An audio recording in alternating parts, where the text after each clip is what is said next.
किल्ला हळूहळू आम्ही आता सर करतोय आणि त्या किल्ल्यावरती एक झाड आहे आणि त्या झाडाच्या इथे एक छान पाटी लावलेली आहे की मी छत्रपतींचा किल्ला तुंग बोलतोय.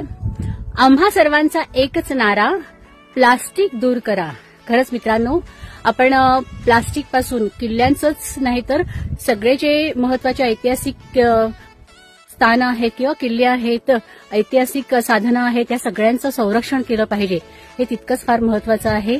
हा बोध नक्कीच आपण या किल्ल्यावर चढता चढता घेणार आहोत आणि आता आम्ही चढण मोठी आहे असं वाटतं. एके ठिकाणी आता किल्ला संपेल, पण नाही, असा आमचा गैरसमज आहे. तो जसं आम्ही बरोबर चढतोय तोच तसा दूर होत चालला आणि अजून खूप चढण चढायची आहे. सगळी जी लेकरं आहेत ह्या तुंग शाळेतली ती सगळी वरवर चढलेली आहेत आणि आता आम्ही राहिलोय, चढतोय आता तुमच्या साथीने. बाय.